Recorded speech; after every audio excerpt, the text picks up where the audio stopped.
10 most underrated open-world games of PS3. Shocking! The PlayStation 3 era of video games was one of the most inventive and exciting times to be a gamer. Open-world games over the years have never failed to intrigue gamers with their stunning visuals and gameplay. The combat sequences packed in these games and the enigma that a player can encounter in an open-world game, because of the liberty provided, are astounding. The experience of traversing through enigmatic landscapes also satisfies the wanderlust of gamers right from the comfort of their couch. Many games have become fan favorites, including Batman, Arkham Asylum, and Red Dead Redemption. However, the sad part is that some games have been forgotten over the years, whereas others never received the attention and praise they deserved in the first place. But over the years, a few games have developed a loyal fan base, despite the poor reception they received when released years ago. Here are 10 games in no specific order that are shockingly underrated, but do not deserve this treatment. Before we go into our explanation, we have a very small request. If you like our content, please support us by subscribing to our channel. This is a small click for you, but for us, it means a lot. Thank you. Let's begin.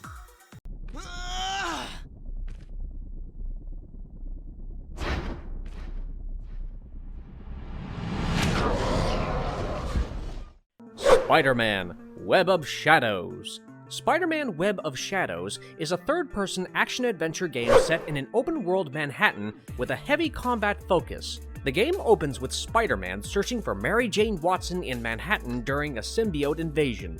Spider-Man is controlled by the player, who may web swing, web zip, traverse walls, and utilize his spider sense to detect and latch onto adversaries. The game has a web strike element that allows Spider-Man to connect a web to an adversary and drag himself towards them to deliver damage. In comparison to previous games, the fighting has considerably improved.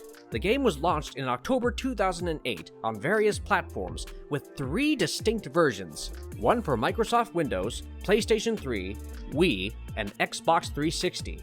The fantastic beginning drops you right into the middle of a catastrophe. You'll have to deal with easily killed goons, massive mechs, and enemies that fly around on Green Goblin-style gliders. The objectives and foes you face are varied enough to keep things interesting. The sound is usually decent, with some strong performances from the voice cast. Web of Shadows may not alter the formula of previous Spider-Man games. Still, its coherent, exciting plot, various objectives, and frequently entertaining action make it a significant advance for the franchise. The story lasts about 12 hours, and the gameplay is robust enough to warrant a second play, especially if you want to see how it ends if you take a different path. There are a few minor technical flaws, but the pure delight of the gameplay far outweighs them. I'm reversing the code polarity. Almost there. Far Cry 3 Blood Dragon. Blood Dragon is a standalone addition to the action-adventure first-person shooter video game Far Cry 3. The game takes place in a dystopian version of 2007, in which the globe is recovering from a nuclear war. The player controls Rex Power Colt, a cyborg military commando trapped on an unknown island throughout the game. Colonel Sloan, an elite operative who has gone rogue, is being investigated by Rex and another American cyber soldier, T.T. Spider Brown, on an unknown island. Sloan confronts Rex and Spider, knocking Rex unconscious and killing Spider. A simple character progression system is used in the game. Players can use a variety of firearms, including pistols, assault rifles, shotguns, sniper rifles, and explosives like grenades to accomplish their goals in the game, besides using stealth methods like throwing dice to confuse attackers or completing stealthy takedowns with a huge knife. Blood Dragon is the polar antithesis of its straight-faced predecessors in philosophy, tone, and mechanics. Rex Power Colt, a cyborg commando, knows no bounds. He doesn't get weary running at superhuman speeds, doesn't require oxygen to breathe, and can withstand any fall. Blood Dragon is all about the exaggerated ridiculousness of the action, and it's more than fun enough to make it a terrific experience. This hilarious, explosive shooter incorporates everything good about Far Cry 3's gunplay and amps it up a notch. Blood Dragon is a unique beast with its lighthearted focus on comedy, nostalgia, and self-aware silliness, and it's one you shouldn't miss.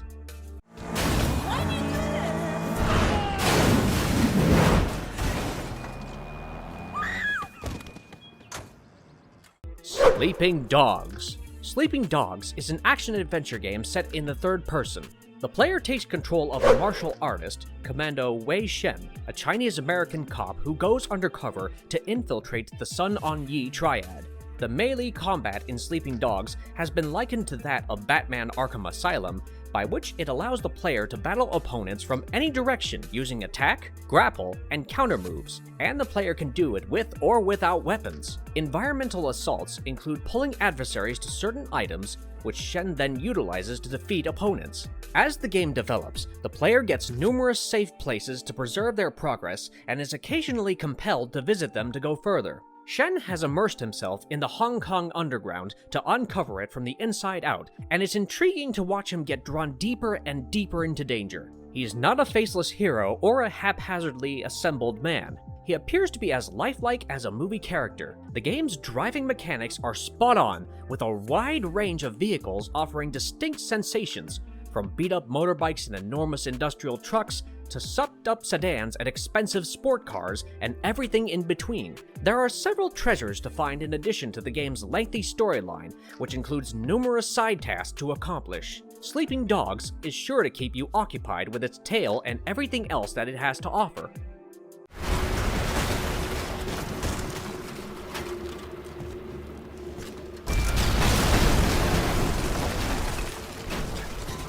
Red Faction Guerrilla.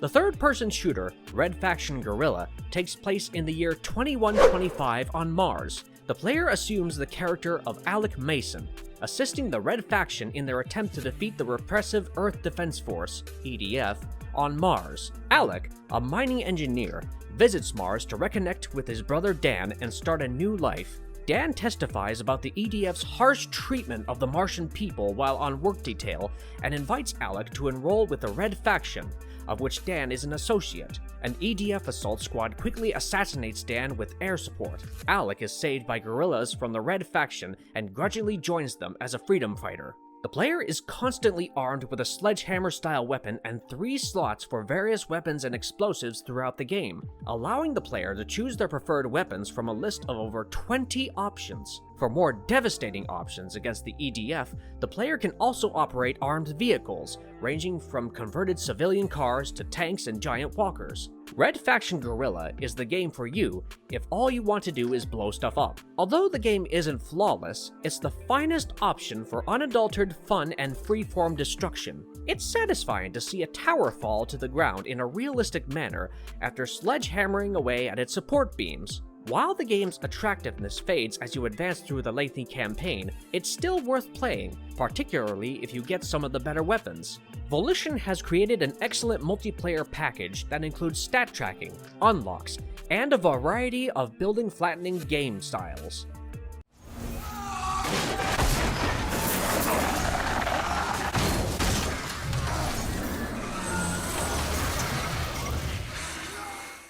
Enslaved: Odyssey to the West.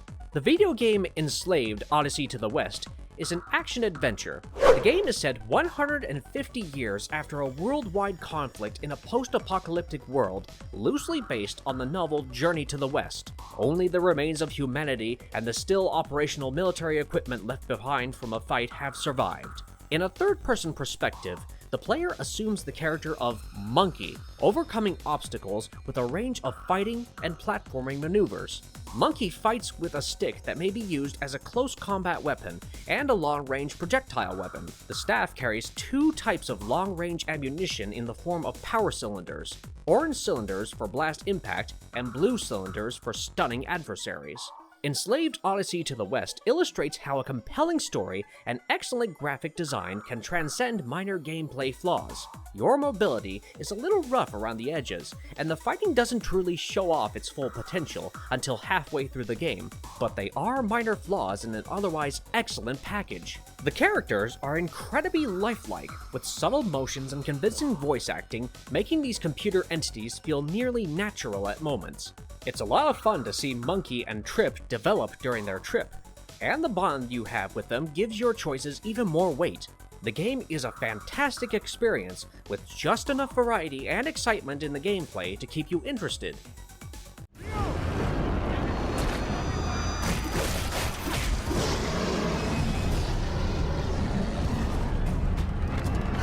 Prototype 2.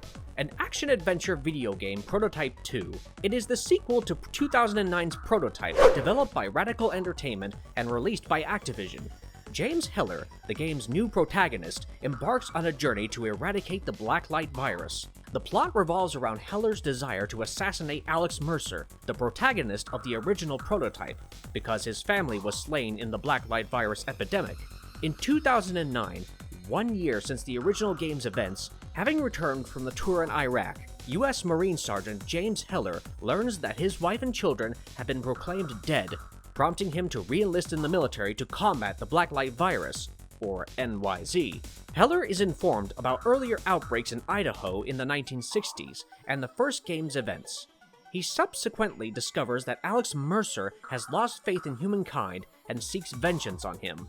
James Heller may shapeshift and pretend to be someone else by ingesting their identities and memories. It's gotten more tactical to take people's identities and shapeshift into them.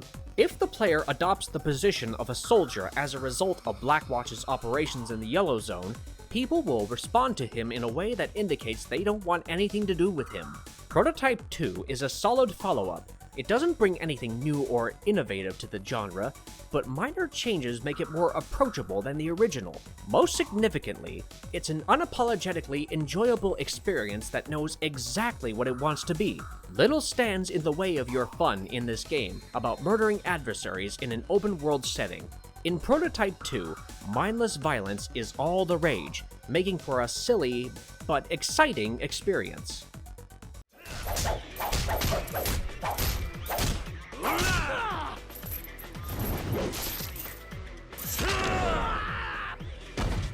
Yakuza 3. Yakuza 3 is the third main installment in the Yakuza series, published in 2009 for the PlayStation 3. Unlike the last game in the series, Raiga Gotoku Kenzan, a Miyamoto Musashi-based spin-off set in Odo-era Kyoto, this edition continues Kazuma Kiryu's exploits from Yakuza and Yakuza 2. The game takes place in Kamurocho, a fictitious imitation of Tokyo's red light area, Kabukicho, and a whole new area named Ryukyu. Kiryu and Haruka visit the cemetery where his adoptive father, Shinatro Kazama, remains in February 2007 after the conflict with the Omi Alliance is over. Kaoru Sayama joins them before departing for the United States. Kiryu assumes guardianship of an orphanage in Okinawa in the hopes of raising orphans as Kazama did for him. Before leaving, he enlists the help of his opponent, Goro Majima, to aid Kiryu's replacement, Daigo Dojima, in his responsibilities as clan chairman. After Kiryu overcomes him, Majima, successfully convinced, agrees to it. You'll be immersed in an intense story about Japan's seedy underbelly, set in an open world where you can complete various side quests while also encountering random battles, earning experience points to level up your moves, and taking items from your extensive inventory list to craft new weapons and armor. Fist fighting appears to be straightforward at first. You can use light, heavy, and grappling attacks. If you like, you may use the nunchucks, katanas, and stun guns you discover on adversaries in combat. You can button smash while you strike individuals, since each weapon has a limited amount of uses. The tale is fascinating, the combat is enjoyable, and there is enough to do. The game is coarse around the edges, it has pacing and repetition issues, and it doesn't look like a new game either. But all of these flaws are minor snags on what should be a satisfying ride for those looking to beat up some people and wander the streets of Japan.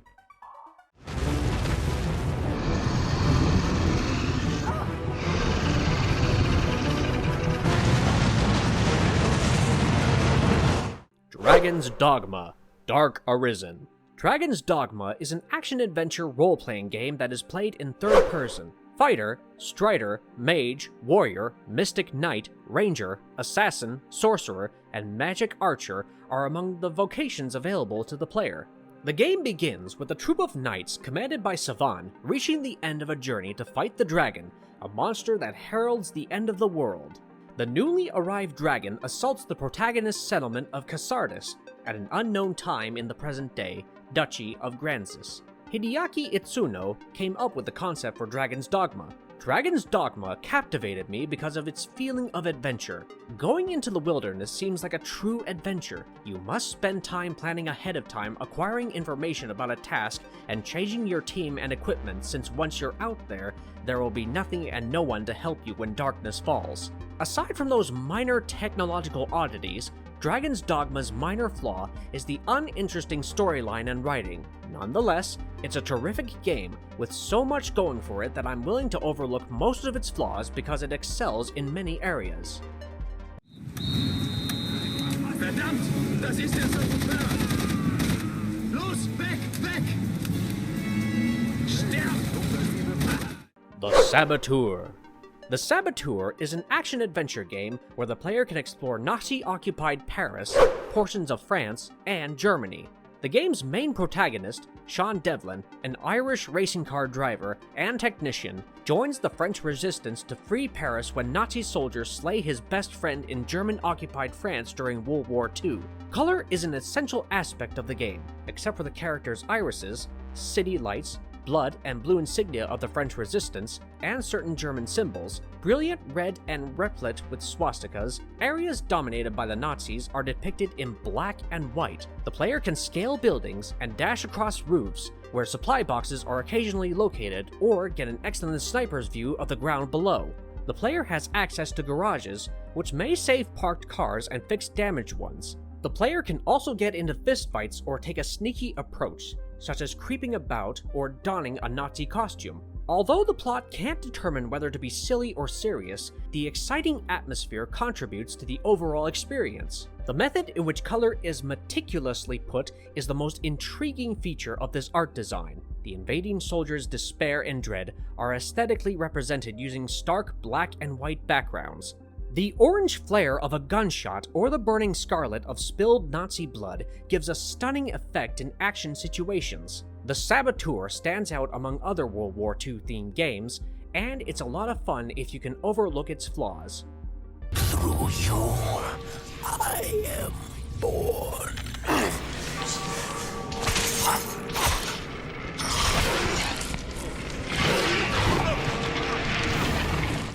The Darkness. Starbreeze Studios' The Darkness is a first-person shooter video game. The player assumes the character of Jackie Estacado, who tells the narrative through his narration. Jackie is assassinated on the evening of his 21st birthday by his uncle, Polly Franchetti, who is sure that Jackie is seeking his place as the Dawn. Darkness will fall. As night falls, the darkness appears forcefully and slaughters his pursuers, an ancient demonic power that has haunted Jackie's lineage. The darkness's capabilities include conjuring 4 imp-like creatures called Darklings to attack enemies using dark tentacles to impale foes, or knock down walls using creeping dark tentacles that sneak along floors, walls, and ceilings to take out enemies from afar, and creating a black hole that sucks anything nearby into it. The Darkness is an incredibly gory adventure. The Darkness is stunning while having a great frame rate and a vast, well-detailed environment. The sharpness of the texture is such that you may hear a secret sequence of phone calls by scanning phone numbers from billboards and posters posted throughout the town and dialing them from a payphone. It has a great art style. The narrative has some incredibly dark and even scary parts. The voice acting in The Darkness is outstanding. The character's realism combined with its heinous demonic power creates an intriguing combination. The gameplay is gratifying, even if it isn't particularly tough, and the presentation is excellent. Nonetheless, it is a must-play if you are a fanatic of M-rated action gameplay. And if you liked our content, don't forget to leave a like and subscribe to us if you haven't already. Have a good one, and be safe. Thanks, everyone!